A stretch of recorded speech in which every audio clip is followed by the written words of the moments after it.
मीराबाई, जो लगभग 1498 में राजस्थान के मेड़ता गांव में जन्मी एक राजपूत राजकुमारी थीं, बचपन से ही उनकी कृष्ण भक्ति में गहरी रुचि थी। ऐसा माना जाता है कि उन्हें एक साधु से भगवान कृष्ण की एक छोटी मूर्ति मिली थी, जिसे उन्होंने अपना प्रियतम और पति मान लिया। उनका विवाह मेवाड़ के राजकुमार भोजराज से हुआ, लेकिन उनका मन सांसारिक सुखों में नहीं लगता था। विवाह के बाद भी उनकी कृष्ण भक्ति और गहरी होती गई। वे अपना अधिकांश समय कृष्ण की पूजा, भजन और संतों के साथ बिताती थीं।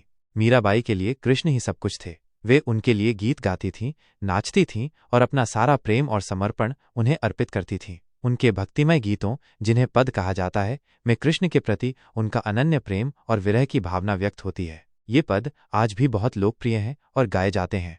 मीराबाई के इस भक्तिमय जीवन को उनके ससुराल वालों ने स्वीकार नहीं किया। उन्हें कई तरह से प्रताड़ित किया गया। ऐसा कहा जाता है कि उन्हें विष देने की कोशिश की गई, लेकिन कृष्ण की कृपा से उन पर कोई असर नहीं हुआ। तमाम कष्टों के बावजूद मीराबाई की कृष्ण भक्ति कम नहीं हुई।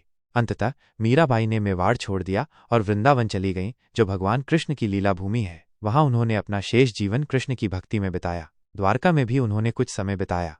मीराबाई की मृत्यु के बारे में कई किंवदंतियां हैं। एक लोकप्रिय मान्यता यह है कि वे द्वारका के रणछोड़जी मंदिर में भगवान कृष्ण की मूर्ति में समा गईं। मीराबाई का जीवन हमें सिखाता है कि सच्चा प्रेम और भक्ति किसी भी सांसारिक बंधन से बढ़कर होती है। उनकी कविताएं आज भी लोगों को प्रेरित करती हैं और भगवान के प्रति अटूट विश्वास का संदेश देती हैं। उनकी कहानी भक्ति आंदोलन की एक महत्वपूर्ण कड़ी है और उनकी भक्ति और प्रेम की गाथा हमेशा अमर रहेगी।